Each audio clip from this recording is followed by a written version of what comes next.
Maurice was so put together.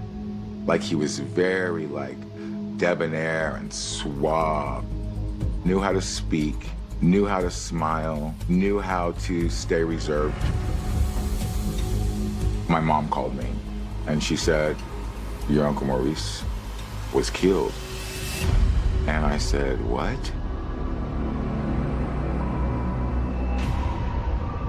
We entered the residence at that point, and both of us could smell an odor of decay. I started shining my flashlight around in the room, and that's when I seen blood.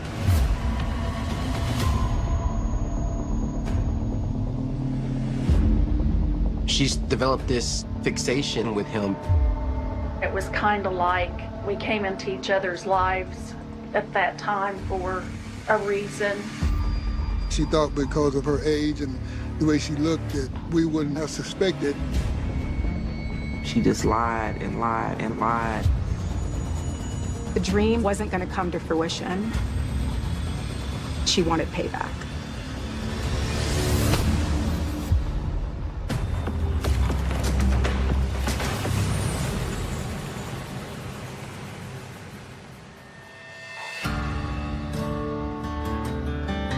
Guthrie, Oklahoma is just over 32 miles north of the state capital of Oklahoma City.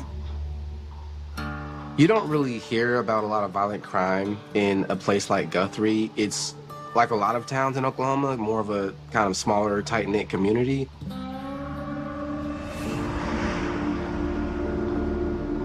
On the afternoon of Saturday, December 10th, 2011, officers on patrol with the Guthrie Police Department receive a request for a welfare check on 60-year-old resident Maurice Byrd. Maurice used to live across from the police department, and I used to, every now and then, go out there and say, "Hey, what's up, Maurice?" Dispatch calls and says that Maurice's ex-wife wants to talk to me on the telephone. Dispatch passed me through to her, and she said that Maurice was supposed to be in Kansas City with the rest of his family to make some decisions about his mother. She said something's wrong because Maurice was supposed to be in here last night. She said he wouldn't miss this. I go to the house, knock on the door, nobody answering the door. So I walked completely around the house, didn't really see anything, and I went back around, knocked on the door again. He tried the doorknob, which the front door was unlocked. At that point, Officer Williams, he called me and asked for my assistance so we can go check this residence. So we went to the front door, opened it up, announced ourselves that we were the Guthrie Police Department. They get no reply. We entered the residence at that point, and both of us could smell an odor of decay. We went through the kitchen, and there was a chair that was knocked over. I observed some droplets of blood that was there on the floor. The officers cautiously follow a trail of blood to the bedroom. I took my flashlight, started shining my flashlight around in the room, and that's when I seen Maurice Byrd laying on the floor on the left side of the bed, and I could see blood. It was obvious he was deceased. I could see that he had been deceased for a little while just due to the discoloration in his skin, and also notice a pool of blood under the side of his head. The officers can't tell how Maurice died, but there are enough red flags to call it suspicious. You have one chair that's overturned, and then a little bit of blood splatter that's on the ground, and then Maurice is found by the bed. It appeared that there was a little bit of a struggle. I stepped back outside of the residence and made contact with my chief of police at the time. He said, go ahead and call our investigations unit, and OSBI was also notified. I couldn't think of a reason why somebody would do anything to Maurice, because as far as I knew, he was a good dude. He was a good guy. It was kind of puzzling.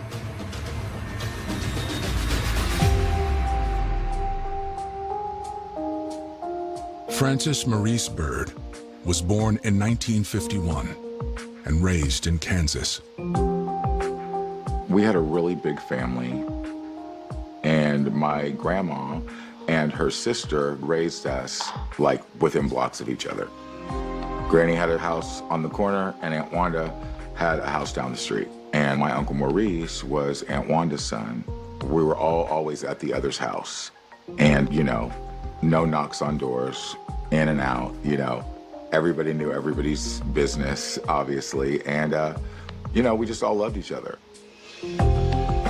Like the rest of his family, Maurice graduated from Independence High School, and then he went on to pursue a degree in business, which he obtained in college. Maurice was so put together. Like, he was very, like, debonair and suave and, like, attractive and, like, smooth. Very professional, very eloquent, knew how to speak, knew how to smile, knew how to stay reserved. He wasn't, like, confrontational or aggressive, but he was very commanding of his space. In 1976, Maurice got married and started a family. He and his wife went on to have 2 beautiful children, and basically the American dream, a nice home, a nice family, everything that he really could have asked for. Maurice was a building contractor. He was good at what he did, and he was committed to doing the best job that he could. After the kids left home and over 35 years of marriage, Maurice and his wife divorced.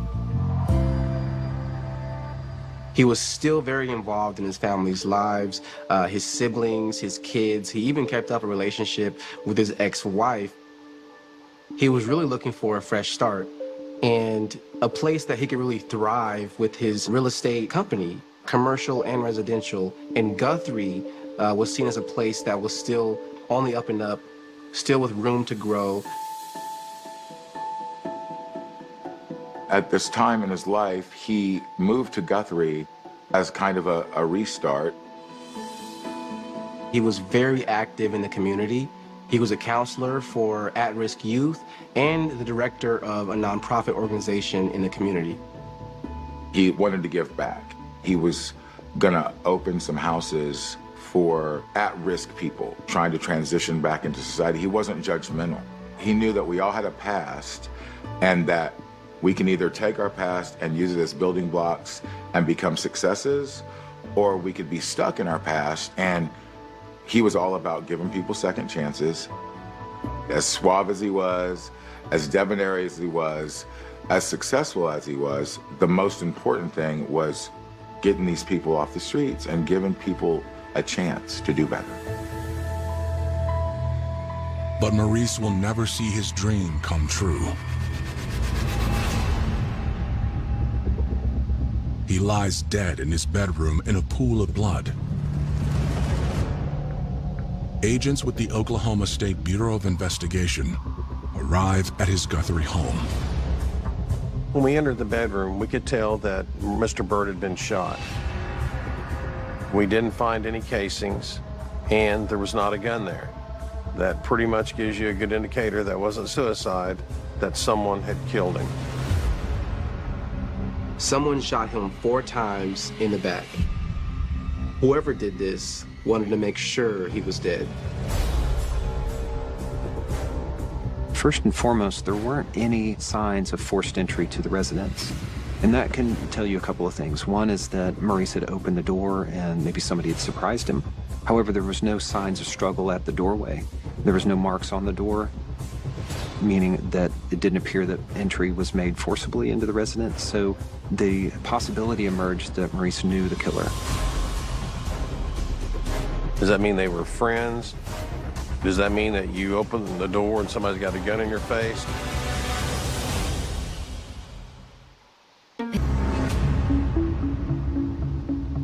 The Oklahoma State Bureau of Investigation is in Guthrie, where 60-year-old Maurice Byrd has been found inside his home with 4 gunshot wounds to the back. There wasn't any forced entry to the house. It didn't show that it was a burglary. We didn't discover anything from the residence that was stolen. There is one possible exception. We knew that Maurice had a vehicle, but no vehicle was currently at the residence. So initially it was thought that whoever had killed Maurice had actually taken his car as well.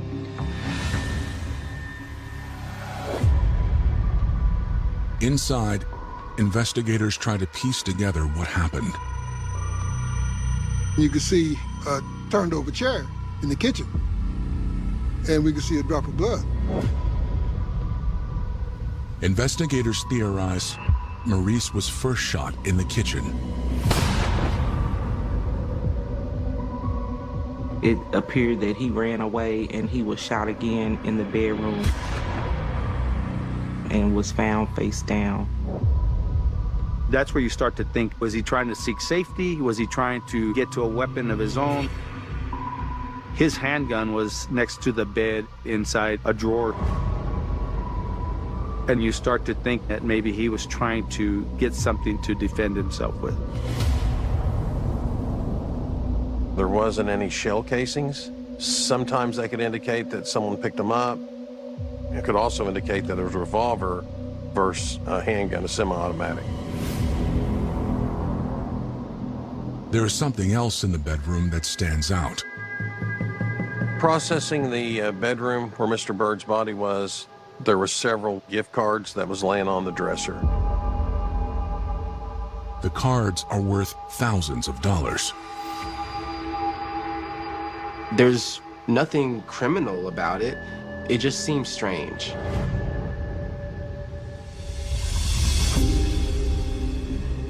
Investigators contact Maurice's family. In this case, everyone was out of state, and exigency actually required us to notify at least one of the family members first via telephone. Somewhat uncommon, but we needed to get that out there and see what it is that the family knew. So the first call was to Maurice's ex-wife. Although suspecting something bad, of course, it was still shocking to her to learn that Maurice had passed, especially that it wasn't natural causes. I just can't imagine anybody having anything bad to say about him.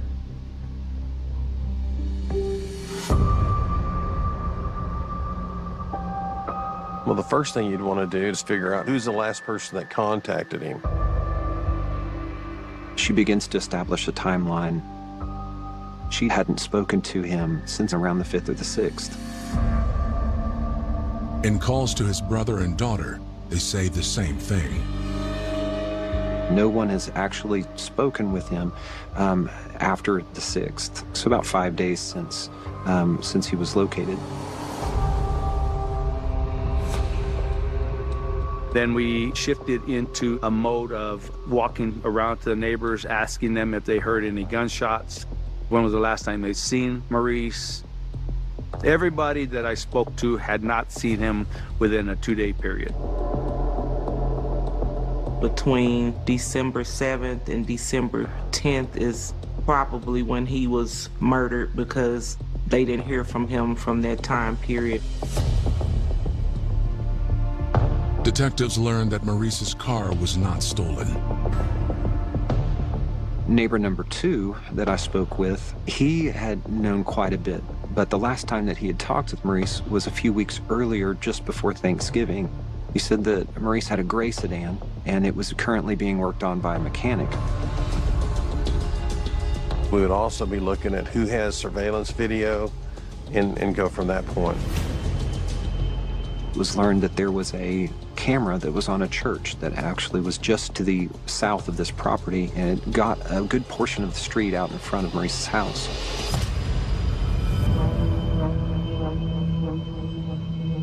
Knowing that Maurice's car has been in the shop for weeks, detectives look to see if any other vehicles have been to his house in the days since his family last heard from him.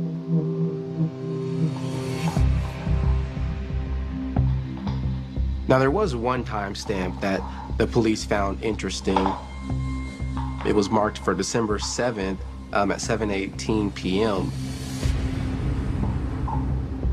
And on that camera footage, you see a sedan, medium to light colored, pull up, and out comes a lady. She goes into the house, spends a certain amount of time in there, comes out of the house and leaves in the sedan. A white elderly woman with white hair got out and went inside. She was inside for about 5 minutes, and then she gets back into her car and drives away. Her visit comes after Maurice's family and neighbors last heard from him. Whoever she is, she could be the key to solving the case. They need to talk to her because there's questions. Did you know something? Were you just coming to visit Maurice? Did you see something? All new. My mom called me and she said, your Uncle Maurice was killed. And I said, what? And she goes, your Uncle Maurice was killed. And it was just devastating. And I said, what happened? And she goes, well, we're not sure. Death is devastating, but he was murdered in his home and he was shot in his back. You know, he was murdered. The loss of my uncle was very devastating to my family because we loved him so much and he was such a great example of love, of kindness, of compassion, of community service. It was tragic. Investigators in Guthrie, Oklahoma are reviewing surveillance footage that shows an elderly woman in a gold sedan entering the home of Maurice Byrd after he was last heard from by family and neighbors. You couldn't really identify the person that got out of the car that walked to the house because it's dark. Investigators keep watching. 20 minutes after her first visit, a second camera picks up the vehicle again.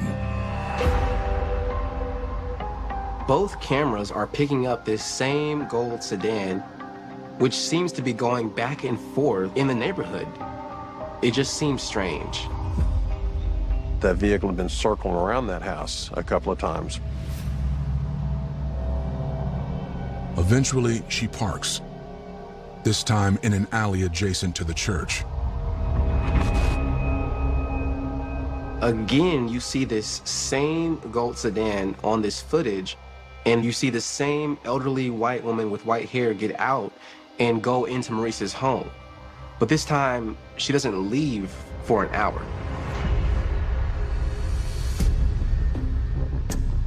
Investigators move quickly to try and identify the woman. You can't see the license plate, and you can't really identify the person in it. It just looks like an older lady. That information was forwarded to me to be able to determine the type of vehicle. And we were able to determine the make and model of that car, even a year range. Police turn to the residents of Guthrie for help. At this point, the police have done all they can, and they're going to need help from the media.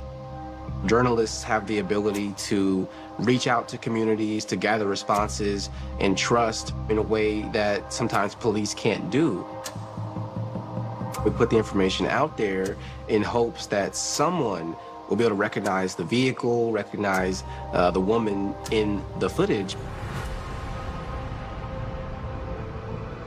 But days pass without any leads. No one was able to identify her, and it was almost like she was just a ghost.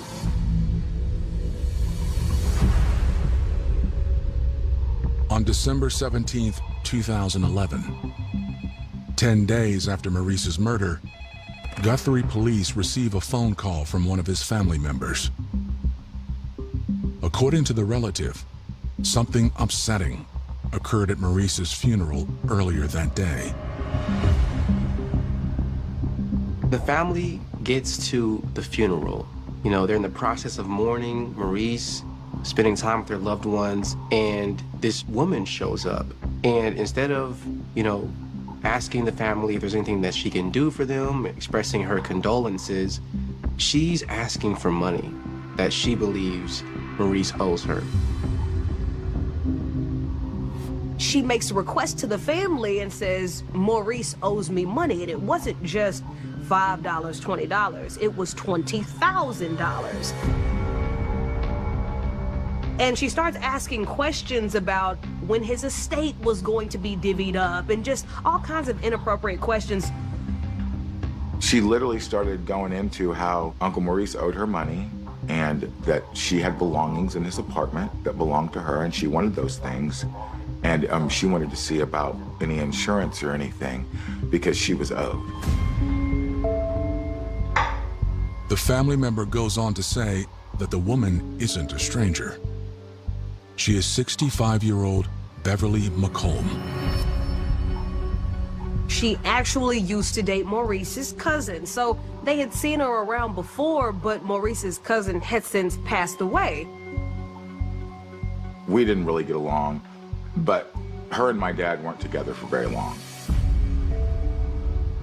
So for her to be here requesting money at a funeral, what relationship do you now have with Maurice that entitled you to come and ask something like this? It was weird, so the family said, you know what, we're calling the police.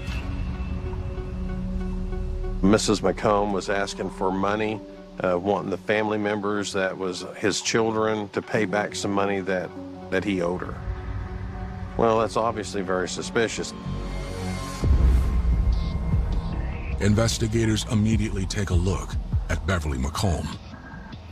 Investigators look into her vehicle to see what she owns, and what they find is that she's the owner of a gold sedan, the same gold sedan that was seen at the church surveillance footage. Investigators also learned that Beverly lives 250 miles away in Forney, Texas.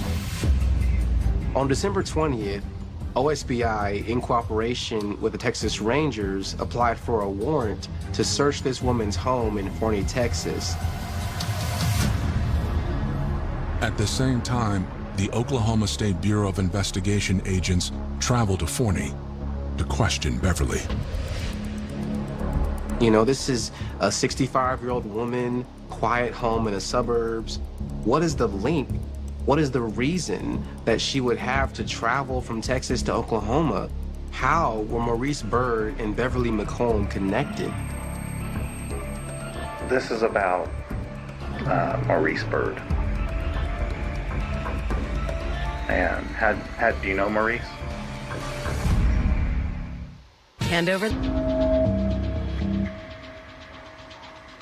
Agents with the Oklahoma State Bureau of Investigation are in Forney, Texas, questioning 65-year-old Beverly McComb about the shooting death of Guthrie resident Maurice Byrd. So police started interviewing Beverly, and she was very calm in her demeanor. She was compliant, answering questions. All right. How do you know Maurice? I went with his cousin, like I said, back in '87. I met him then, and then just over the years, we were around each other. Okay. Who's Maurice's cousin? Tommy Anderson, and he's deceased. That's how I reconnected with Maurice. Her relationship with his cousin didn't go well, and they broke up. And then when they broke up and she kind of never really found anybody to be with, then she went online trying to see if she could find Tommy, and then discovered that Tommy had passed away. So then she reached out to Maurice and then was able to reconnect with him. Beverly felt an instant connection and a closeness to Maurice because he was related to Tommy. So what type of relationship did you and Maurice end up having? Were you guys boyfriend, girlfriend? No. We were very good friends. He had the philosophy that that things are kind of, predestined. He was very spiritual.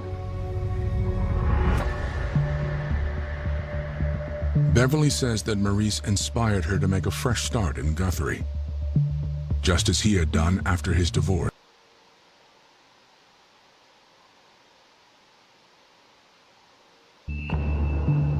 He said that, he kind of told me beforehand about how he was kind of living sparsely, I guess you would say. And he said that someone that owed him money hadn't paid him.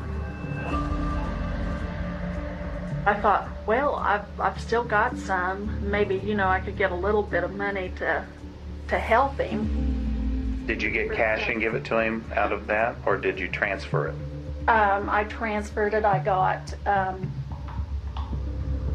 it's like some kind of a money card. When we were processing the crime scene in the bedroom, I remember seeing some gift cards laying on the dresser. That was how she was paying him money. If you had to guess at a total dollar amount that you gave him over the past 3 months. I think it came out to $17,000 and something. She stated that she had given Maurice $17,000 to $20,000 over a span of 3 months. But Beverly insists she was okay with that. Was he using you? I don't think so. Don't think so? No. He fully intended to pay me back.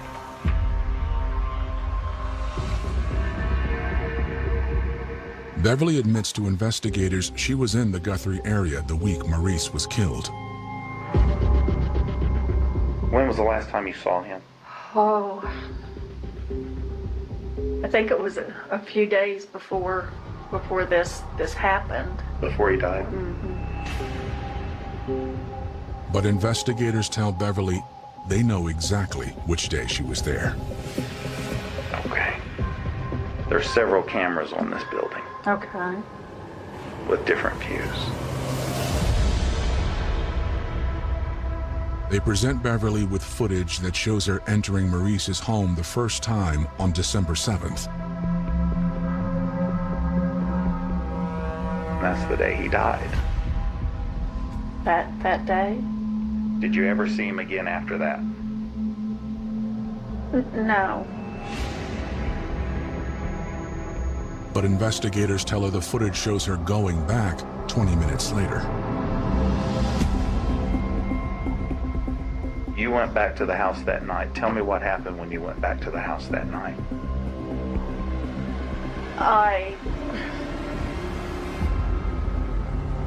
So now she has no choice but to reveal, yes, I was there. Beverly offers an explanation. She tells them a story of Maurice encouraging her to, obtain a gun to protect herself. She's an elderly woman living alone, and that, according to her, Maurice took her to get the gun.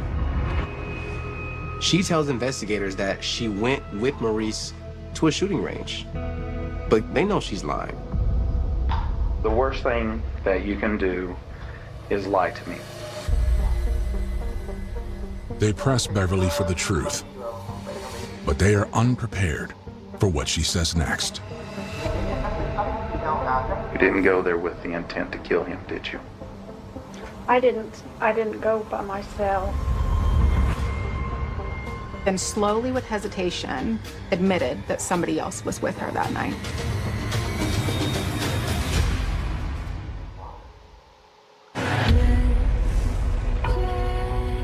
The situations that she put us in, just wicked. All new Fatal Attraction. Kiani. People underestimated her probably because of the way she looked. they would look at her and say, oh, that's her grandma. She didn't do nothing.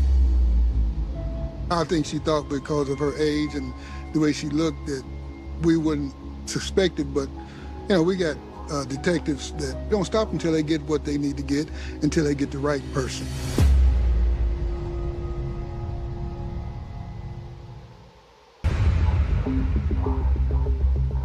Presented with surveillance footage, Beverly McComb admits she did return to Maurice Byrd's home on the afternoon he was shot and killed.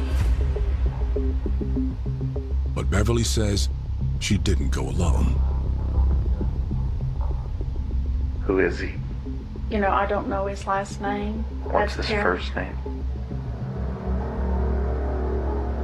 Max.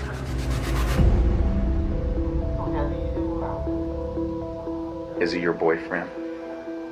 He's just someone that I had met How did you meet him? in Guthrie. She seen him walking down the street and just decided to pick him up. They went to a motel and they had sex. And then they had a rendezvous at the hotel for several days.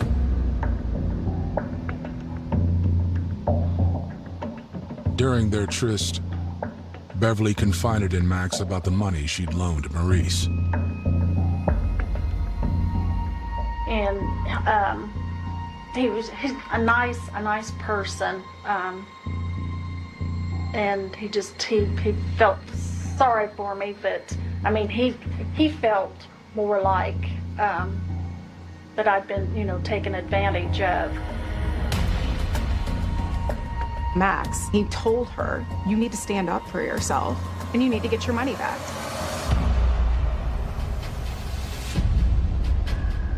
On December 7th, she says they went to Maurice's home together. They took her gun, at Max's suggestion. He thought that we should take it in. And I tried to talk him out of it. To scare him? Yeah. Then Maurice opened the door, and I started in, and then Max came behind me and came in. And then he and Max, they were hollering back and forth at each other, and I went in to use the bathroom. And it seemed like that it was escalating. While she was in the bathroom listening to the conflict, she heard Maurice say, oh, you got your gun. I've got mine too. And that's when she heard the gunshots go off.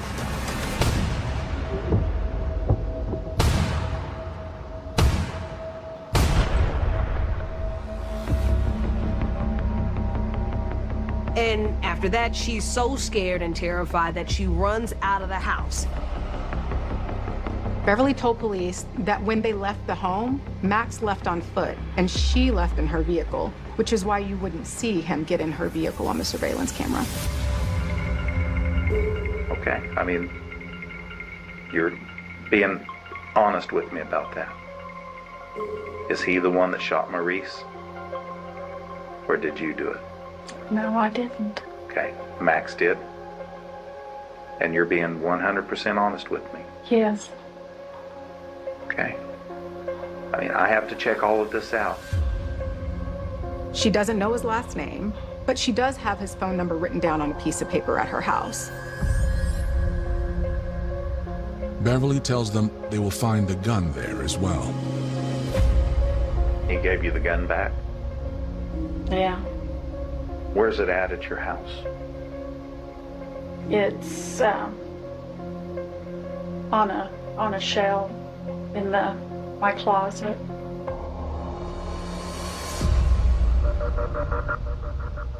Then Beverly puts a sudden end to the questioning. Maybe I do need a representative.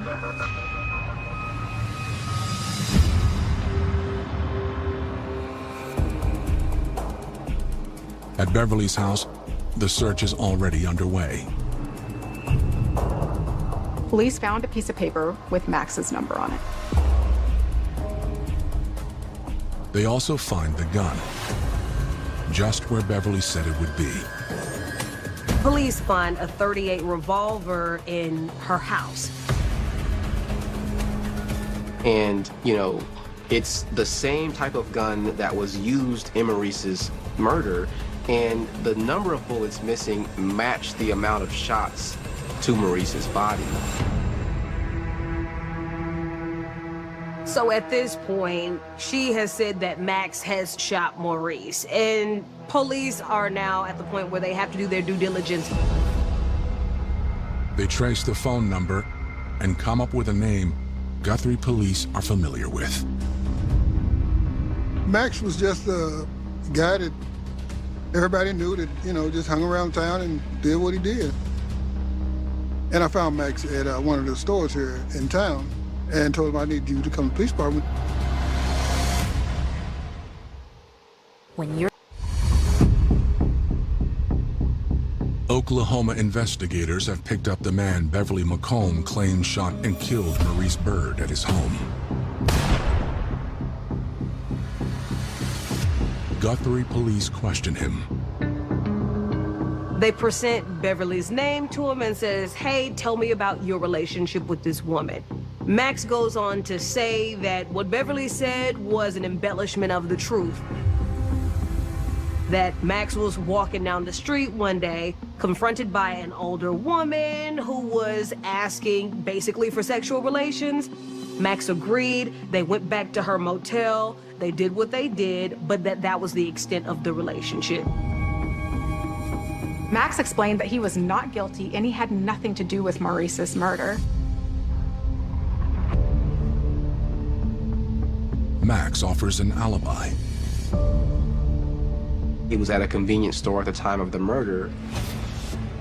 So I went to the store, pulled the video, and there's Max on video cashing the check. So at that point, we knew Max didn't do anything. That only left one person, Beverly McComb. On December 22nd, 2011, police arrested Beverly in her Texas home for the murder of Maurice Byrd.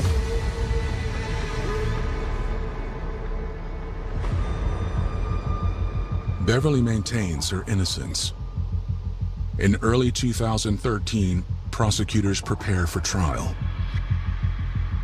They believe Beverly developed strong feelings for Maurice after they started talking online.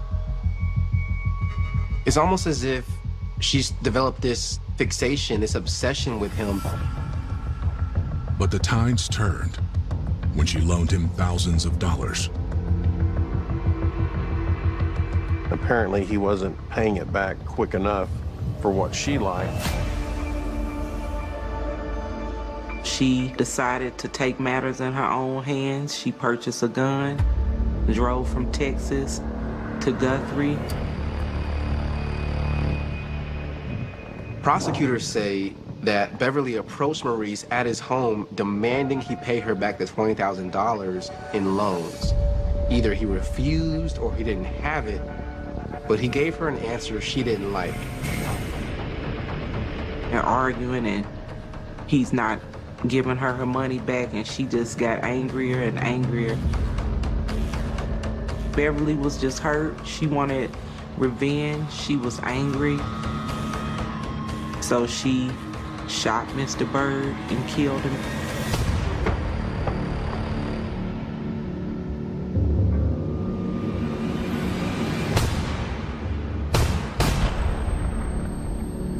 When Beverly realized that the dream that she believed that she saw in Maurice wasn't going to come to fruition, it wouldn't come into reality, she got angry and she wanted payback.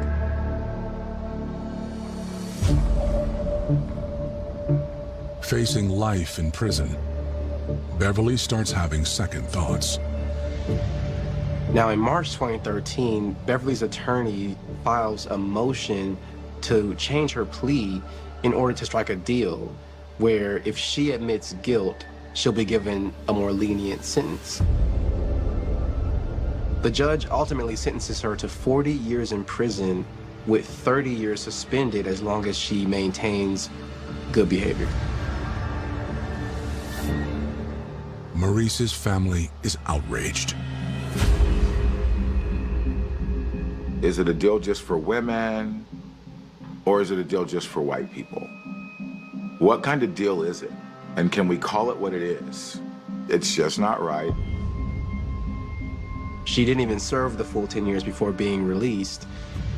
You know, we have cases in Oklahoma of people who were sentenced to life in prison for simply being at the scene of a crime when they were 18, sometimes 17 years old. And you have this elderly white woman who thinks about what she's going to do. It's a premeditated act. She goes and murders someone, lies to police about it, and then even after she gets caught, she's given a lenient sentence. It's all a travesty. Nobody's satisfied. My family is not satisfied. Justice was not served. She did not pay for her crime. Is there a world where he would have taken $20,000 for her and not given her money back? Absolutely not. There is no history of my uncle running off with people's money. None whatsoever. He had no reason to not pay her back. He wasn't a thief, he wasn't a crook. And that's a real loss.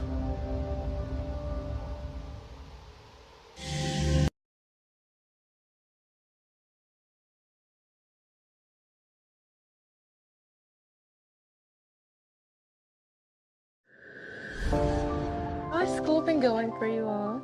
She was a busy single mom raising 4 kids. She loved her kids. She loved being a mom. She's responsible for everything. Until she found the right partner. This police officer just sweeps her off her feet. It was an instant chemistry. This seems to be the one. She was anticipating being with this man. But it wasn't meant to be. There was a single gunshot wound to her head. She had blood all over her. Who would do this to her? The search for answers uncovers a scandalous secret. The instant they find out, that changes things. A lot of people were outraged.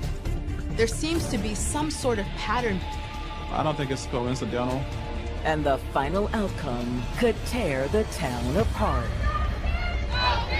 There were tensions between the black community and police. This was the summer George Floyd had been murdered.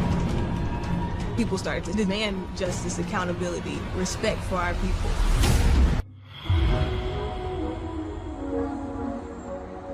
May 19th, 2019. It's Sunday morning in Oxford, Mississippi, a charming southern town that's home to Ole Miss, the University of Mississippi's main campus. Oxford has about 25,000 people. Most of those are students, so it's a vibrant community. It's a nice college town. Downtown is beautiful, but it's also very small, so everybody knows everybody. It's a fun atmosphere, very close-knit community. Although there was a time when Oxford was sharply divided. In 1962, when James Meredith became the first African American to attend Ole Miss, a mob of white supremacists descended on campus. 2 people died in the rioting before federal troops were able to restore order. They've come leaps and bounds from that.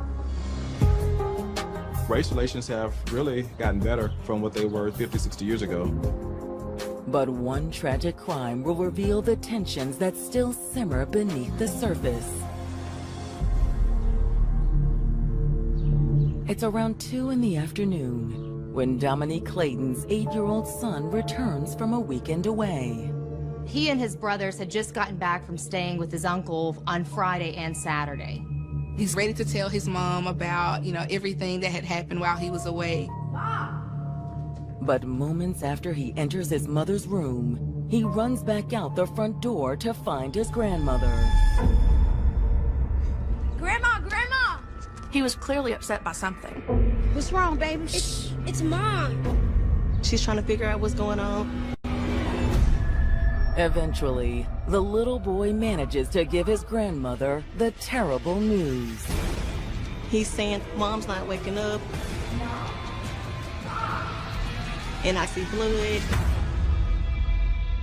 Mom? 32-year-old Dominique Clayton's world revolved around her 4 children. She was a doting mother. She loved her kids. I made your favorites. But as much love as she had to give, things hadn't worked out in the long term with any of their fathers. A single mother of 4 has the world on her shoulders. She's responsible for everything. She cared for those children and tried to provide for them to the best of her ability. You definitely need to work on your homework today, bro. She kept a roof over their head, kept them fed, well clothed. Hi, babies. Dominique also had tremendous support from her family. Anybody need some help? Because she was so busy trying to work, her family really was committed to helping her. Her mother lived right next door to her. That was just the support that she needed. They were a close-knit family, and she was a family-oriented person, and it definitely takes a village. Having her mom around also meant that Dominique was able to sometimes enjoy life as a young single woman. She's at the age where you want love, you want attention, you want affection. It's easy to lose yourself as a woman getting wrapped up in family life. She was really trying to make the most out of her life. Which, in Oxford, meant hanging out at one of the many bars and restaurants lining the city's charming Courthouse Square. The square is the place to be. Everyone goes to the square. I'm so glad my mom got the kids. It was at the square one night in 2018 that Dominique met Matthew Kenny. Somebody come to take this spot? Could I hop in? Or? Of course, no, voluntarily. The moment she met Matthew, it was an instant chemistry. He couldn't resist her easygoing spirit. She was bubbly, she was the life of the party. There's no way you're here alone. Dominique was smitten to have that attention. That sparked something in her, made her feel wanted and desired. She's usually caring for her children, so this really felt good to her. As it turned out, Matthew knew all about trying to squeeze in a social life around a busy schedule. He was a police officer with the city of Oxford. He was a member of the department's mounted patrol unit. Really? Wow. Yeah. That's not a problem? No, not at all. She was a person that admired cops. She wanted to be a law enforcement herself. So to meet someone who was doing that very thing attracted her to him.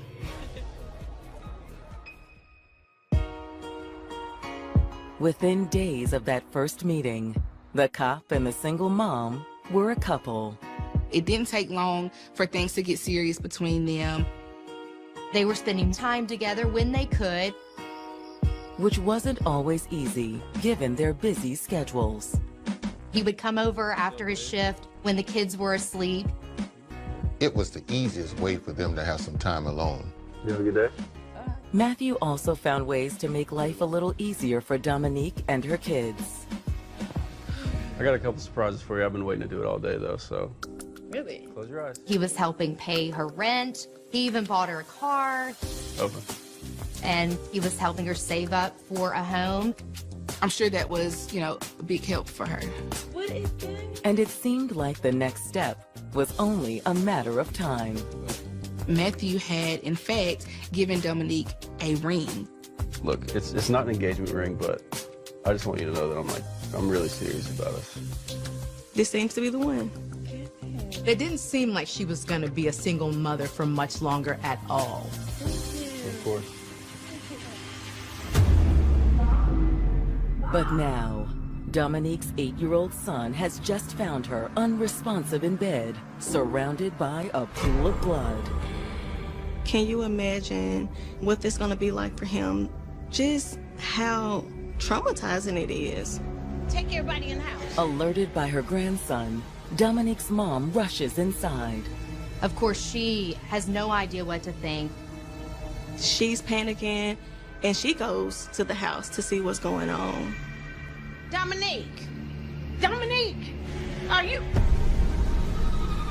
She comes inside and sees her daughter there with blood everywhere. Dominique! She immediately calls the police. 911, what's your emergency? Something wrong with my daughter, please. When the officers arrived on the scene, they find Dominique laying in bed, face down. And spreading around her is a pool of blood. There was a single gunshot wound to the right side of her head. Is she... Sorry. No! Could be a possible suicide. Police confirmed that her daughter was, in fact, dead.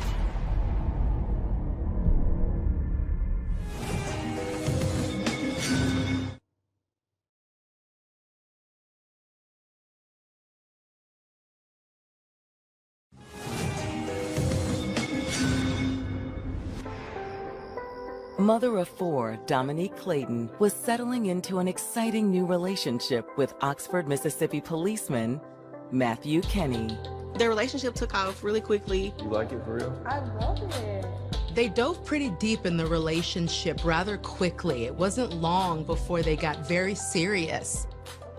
He's been helping her pay her rent, and he bought her a ring.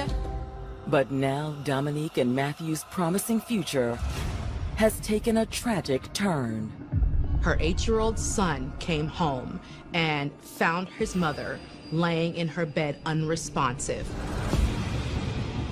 His life would never be the same.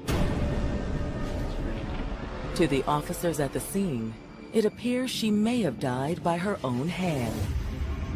Because there was a single gunshot wound to her head, they thought that this might be a suicide. There's no sign of forced entry. Nothing seems to indicate at all that there was any sort of struggle in the home. But after a closer examination of the bed, police rule out the possibility that Dominique killed herself. There was no gun. Everyone knows that without a weapon being nearby, it could not have been suicide. Can you go ahead and start me MBI? Once Oxford police realized Dominique's death was a homicide, they hand the case over to the Mississippi Bureau of Investigation. Matthew's co-workers, they knew that he was dating her. And so a police officer immediately requested the Mississippi Bureau of Investigation to come in. Under normal circumstances, the police department would handle this case themselves. But since it was a police officer involved intimately with the deceased, that poses a conflict of interest, and they would need to call an outside investigator. When the MBI investigators look over the crime scene, they agree with the Oxford police's opinion that the shooting was a homicide. It even appeared that she was sleeping when she was shot. She was laying down in her bed and her head was on the pillow, and there was a single spent slug found in the pillow. The slug appears consistent with a .380 caliber handgun. A .380, a .38 Special, and a 9mm all fire the same diameter bullet. But a .380 slug is generally lighter in weight. However, there's no shell casing at the scene. The shooter probably picked it up. Or it could mean that the murder weapon was a revolver. But why would someone murder the mother of four? Looking for insight, the investigators turned to Dominique's family. Several of Dominique's family members had rushed over as soon as they heard the news. They were completely distraught. But they are able to shed some light on the hours leading up to her murder. Do you know what time she got in last night? It had to be about midnight or so, because I saw her car lights come down the driveway. Our family mentioned that she decided to go out, have a nice night at the square. As far as they knew, she got home by herself. But by the next morning, she was dead. We know that she would have been killed sometime during the night before sunrise. Did you hear any gunshots?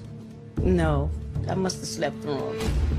Because her position in the bed, the way she was lying on the pillow, must have muffled the sound. Okay. Do you know if Dominique had any issues with anyone? No, not really. The community loved her, her family loved her. She was nice in the neighborhood, like everybody always remembered seeing her smiling. The only person the family says Dominique ever had trouble with was her next-door neighbor, Isaiah Hill. Apparently, Dominique had issues with him, and they didn't seem to get along very well. This neighbor, Isaiah Hill, played loud music, had a lot of people over. It was really disruptive for Dominique, and especially her children, keeping them up at night. But that doesn't strike the investigators as a motive for murder. What about her boyfriend? Matthew? Was there any issues between them? No, he took good care of her. The family says things seem to be going well. They seem to be in a steady and stable relationship. He had bought her a car and a ring. But there was one problem. What's that? Well, Matthew's married.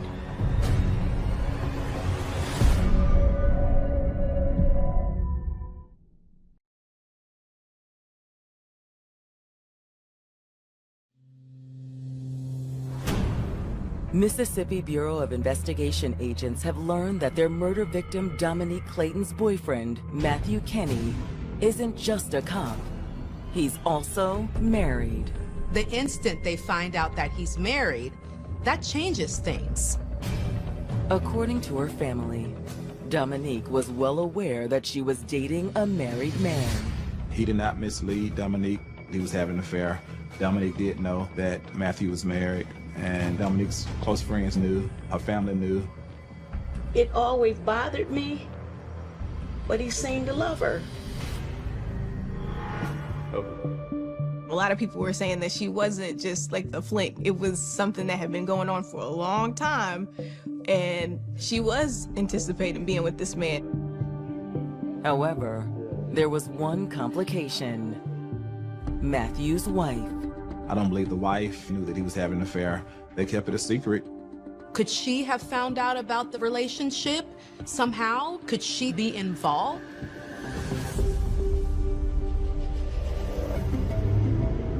From the crime scene, the investigators head to the Lafayette County Sheriff's Office to speak with Matthew.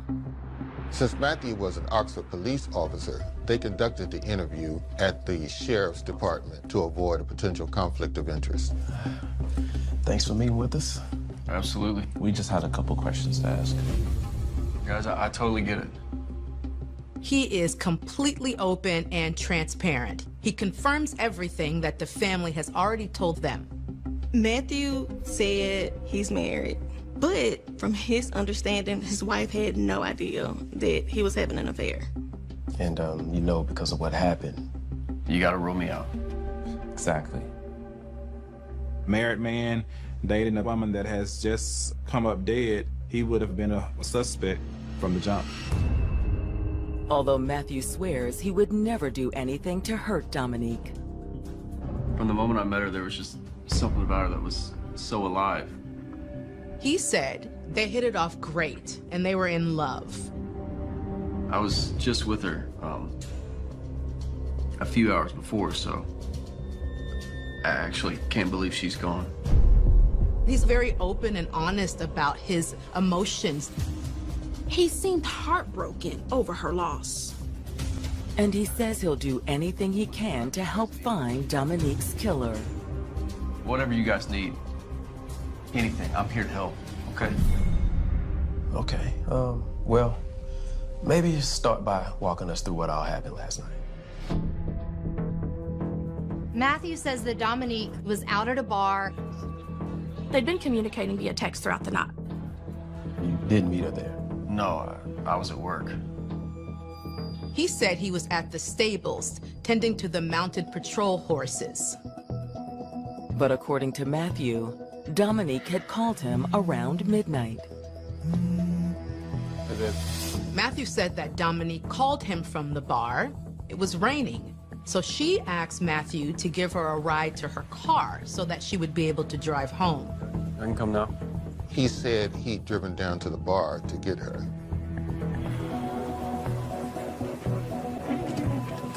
Hurry. Oh my gosh, I got so. He picked her up from the square, took her to her car. Thank you so much for dropping me off. Of course.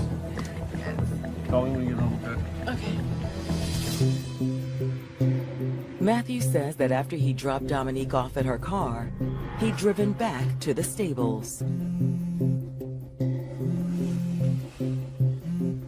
Hey, you make it home okay? Yeah, I just pulled in. Okay, good. He said that he knew she had arrived home because he heard the sound of the door. You want me to come over when I get off later? No, not tonight. I'm actually pretty tired. She wanted to lay down, and so he didn't think much of it. As far as he knew, she was able to get home and was going on to bed. You were at the stables the entire time? Yes, sir. Till about 2:30 a.m. You didn't go to Dominique's? No. He said after he took her to her car, he went back to work. He texted her around 2:30 a.m. and told her good night. At that point, he left and went home. His account of the evening appears to check out, too. He allows the police to go through his phone, just to make sure everything matched up with what he had told them. The incoming calls from Dominique, the 2:30 a.m. text message, it was all there. We'll be in touch if we learn anything new. Okay. After talking to Matthew, the investigators head to the home that he shares with his wife, Melissa. Maybe Matthew's wife wasn't as unsuspecting as he claimed. They're wondering if she had anything to do with this.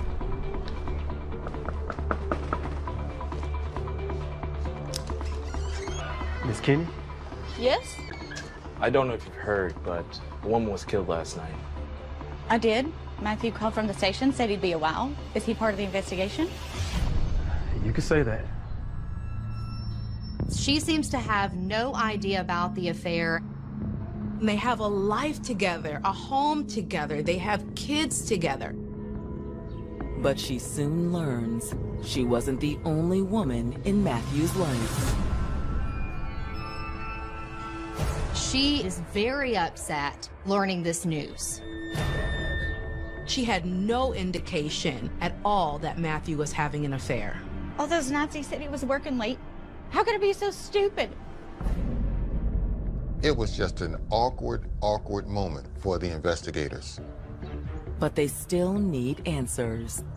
Just to make sure, they asked Melissa where was she during the night of the murder. What, you think I killed her? I'm sorry, ma'am, but we do need... No. I understand. She told the investigators that she had nothing to do with Dominique's death. And she's able to provide an airtight alibi. At that point, they had no reason to believe that she was involved with the crime. They believe it couldn't have been her. Thank you. Of course. Which takes the investigators back to, if not square one, at least back to the square. Since Dominique had been drinking on the square the night before her death, the investigators wondered if something could have happened while she was out there. Could she have run into someone? Someone who might have followed her home. Detectives tracked down the friend she was with that night at the bar. Her friend does confirm Matthew's story, that Dominique did contact him for a ride home.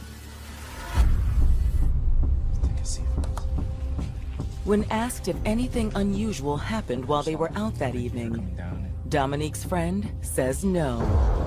She said it was just a chill girls' night of drinking and catching up. Can you think of anyone who might have a reason to hurt Dominique? Well, there's this guy, Isaiah. The neighbor? Yeah. Dominique's family had brought up Isaiah earlier, but it didn't seem like much of a lead. They mentioned that Isaiah would play loud music, he would have parties, always people around. She didn't like that, so they always had words. And according to her friend, Dominique had done more than just exchange words with him. She even called the police and got him arrested.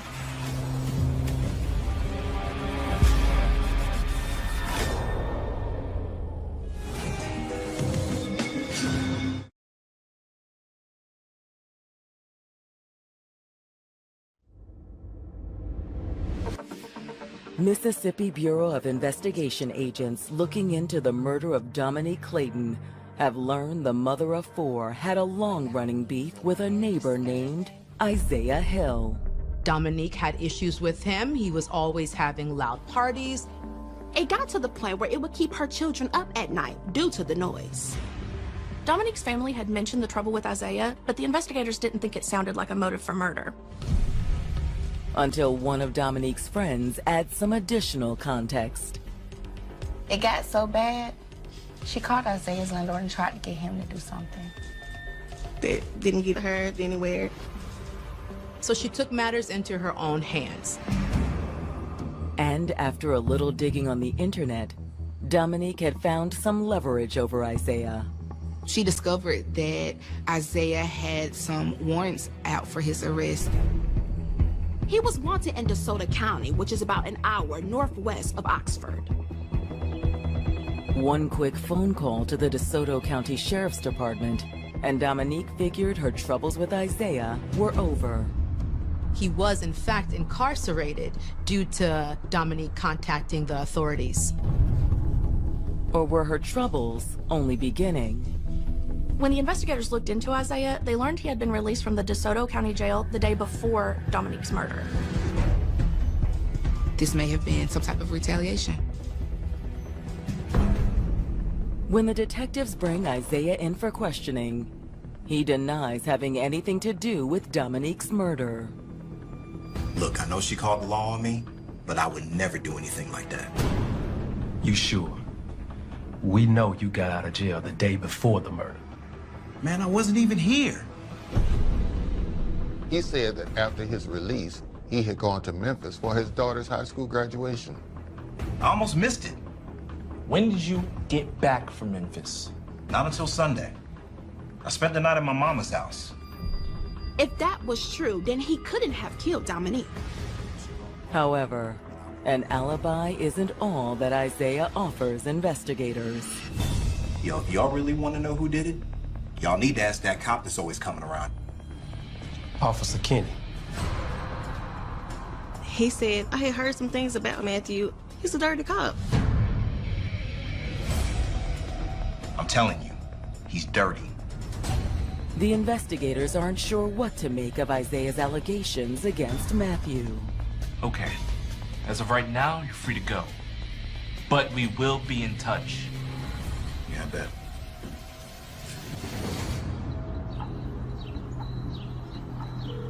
When the detectives follow up with Isaiah's family in Memphis, his alibi checks out. His mom said he spent the night at her house, and she even had pictures of Isaiah and his daughter at her graduation. Was it possible Isaiah had been telling the truth about Matthew, too? The investigators were curious about the comments about Matthew being a dirty cop, so they dug a little bit deeper. At first, what they uncovered about Matthew wasn't especially troubling. They find out he had resigned from his previous force in Olive Branch. But when they reach out to a contact at Matthew's former precinct, they hear his resignation might have been more complicated. They hear rumors that he didn't just resign, he was asked to. He allegedly had left the employment with the city of Olive Branch under a cloud of suspicion. Apparently, there had been some questions about his conduct during an investigation. But it was the circumstances of the crime that really raised a red flag. Someone close to him was killed by a gunshot wound to the head. Eventually, it was ruled a suicide. Allegedly, at one point, he was a possible suspect.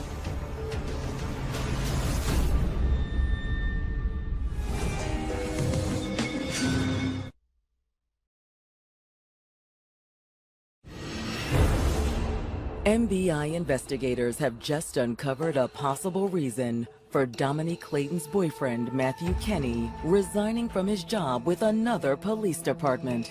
A woman had died from a gunshot wound to her head. Initially, there was a suspicious death. However, the investigators concluded that it was a suicide. But a contact at the department implied that the detectives investigating that death had considered Matthew a person of interest at some point. He was never arrested, but there would have been a reason that he was a suspect. Okay. Regardless of his innocence, questions surrounding the incident led him to resign. Matthew moved to Oxford, Mississippi, and took a job there at the police department. And once settled in Oxford, Matthew had met Melissa. They got married and had another child together. So she thought that she was in a happy relationship and she was building something with someone that she could trust and love. But what Matthew's wife didn't know was that her husband was leading a double life. 3 years after moving to Oxford, Matthew began his affair with Dominique. She was aware that he was married. She was under the impression that he was going to leave his wife. Instead, Mississippi Bureau of Investigation agents are trying to solve her murder. And the details of Dominique's death, a single gunshot wound to the head, are eerily similar to another case Matthew was rumored to be linked to.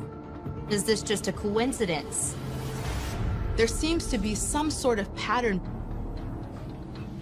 However, despite the rumors, MBI investigators discover that Matthew Kenny was absolved of any connection to the previous suspicious death. He was totally exonerated. But now a suspect in Dominique's death. They decide to take a closer look at Matthew's movements the night of the murder. They subpoena Matthew's phone records. Maybe he'd followed Dominique home? The tower data from his cell phone should allow investigators to track his movements. When the investigators receive the records, they appear to confirm his initial account of the evening. Matthew's cell phone records showed that he did pick up Dominique and then return to the stables. He was also at the stables when Dominique called him at 12:30. And 2 hours later, He was at the stables around 2:30 in the morning when he sent that goodnight text. Which appeared to suggest he'd never left the stables. or at least his phone never left. They kept digging through the records and eventually spotted something unusual. There were no records of activity for about an hour and a half. He didn't contact anyone else, didn't use social media or use the internet. Although if Matthew did ditch his phone, investigators have a pretty good guess about where he'd gone. The investigators figured he'd left his phone behind so he could sneak back to Dominique's place. The question is, could they prove it? Unable to use his cell phone to track his location, their next move is to use surveillance videos from around the neighborhood to see if Matthew can be placed at the crime scene during that time. Police don't find anything in that neighborhood, but just a little ways away, they find a convenience store video. One of the store's cameras covers the intersection just outside Dominique's neighborhood. They got the footage, and when investigators reviewed the recording from the night of the murder, they got a break. When they pull the video, they'd see an Oxford police car. The Oxford Cruiser is crossing the intersection at about 2:05 in the morning. The footage isn't clear enough to make out the driver or the number on the cruiser, but the investigators suspect it's Matthew behind the wheel. They immediately contact Oxford police to find out if there is a reason for a cruiser to be in that area at the time. After checking with dispatch, they find that no officers should have been in that vicinity at that time. So why was there an Oxford police car on surveillance in that area? It's more than enough for the investigators to bring Matthew back in for a second interview. They tell him they've discovered some things. Look, I'm just gonna get right to it. You have the right to. They begin to read him his Miranda rights. He knows the drill. He waives his right, though, to an attorney. You don't need that. He says he's willing to talk. And this time, he's not holding back. I just wanted my old life back.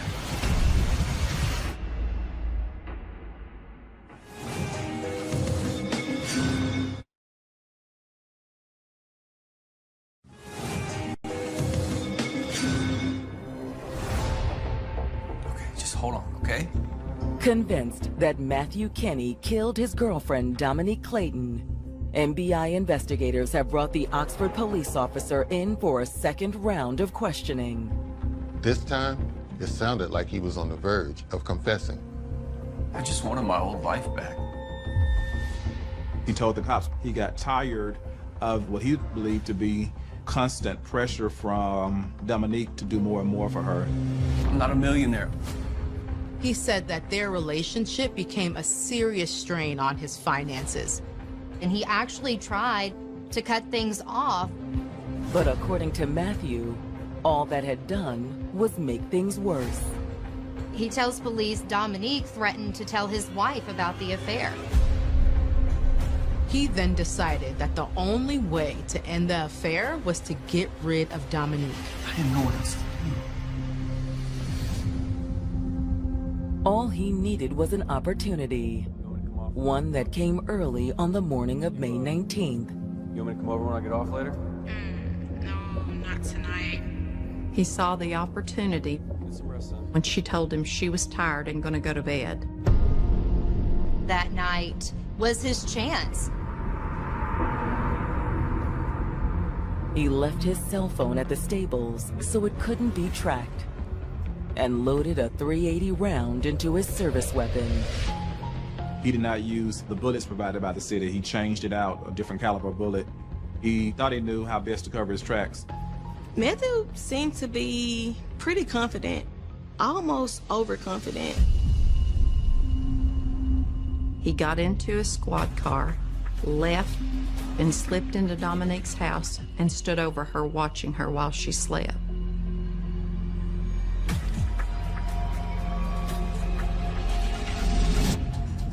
He said at first he couldn't bring himself to kill Dominique.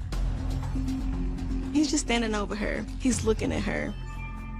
He's torn. He doesn't do anything. But after a few moments of hesitation, his fear of being exposed as a liar and a cheat won out. He's like, I have no choice. I have to do this, and I can't think about the consequences. He got wrapped up in his wants and thought this is the only way out, where he could continue on with his life and maybe make right his relationship with his wife. Whatever his motivation, once Dominique was dead, Matthew had carried on with his plan. After he shot her, he said he left her house and went back to the stables. On the way back to work, he throws out his shell casing. Since a .380 is less powerful than a 9mm, the gun fired, but no casings ejected, which is why none were found at the crime scene. Then at 2:30 a.m., he'd sent Dominique the goodnight text, knowing she'd never read it. But he knew that the phone records would show that he sent the text from the stables. And shortly after that, he went ahead and went home. He thought he was gonna get away with it. Instead, his carefully thought out plan had gone all wrong. Matthew Kinney. Hold on. You are under arrest. Once he confessed, the investigators placed Matthew under arrest for the murder of Dominique Clayton. But an arrest is a long way from justice. And as the case moves toward trial in the summer of 2020, the stakes have never been higher. This was the summer that George Floyd had been murdered.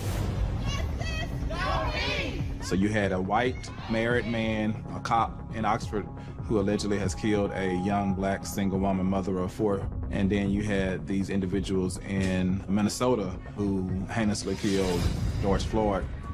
And so people were just tuned in to all of the different atrocities happening across the country, especially to unarmed black men and women. There were tensions arising between the black community and police officers. No one is feeling safe at this time. No one feels like the police are protecting and serving like they should be. As protests against police brutality spread across the nation, Oxford was no exception. It was very intense. Tensions were high. And this was a case in which family members believed that Matthew would not be held accountable. But as the tumultuous year of 2020 gave way to 2021, it appeared that Matthew may have been feeling the heat. In July of 2021, he pled guilty to murder. He was sentenced to life in prison. The family and the community was elated. This was justice for Dominique and for all of the other victims who suffered at the hands of the police. The Oxford community sent a resounding message to Matthew that he was not above the law, even though he did once wear blue. He got exactly what he deserved. Some would say justice was served. Others continue to say that that's not enough, that laws need to change. Simply putting an officer behind bars is just not enough to fix the wounds of our past. And no outcome will ever be enough to make up for what Matthew did to Dominique, her 4 children, and her family. Dominique's family has endured so much trauma since her death. The world is not the same without her. She was a sister, a daughter, a mom. She'll never get to see her children grow up. She deserved it. I think about those 4 children constantly. I'm hoping that they can rebuild their lives, but no one will ever be able to replace their mother. In the end.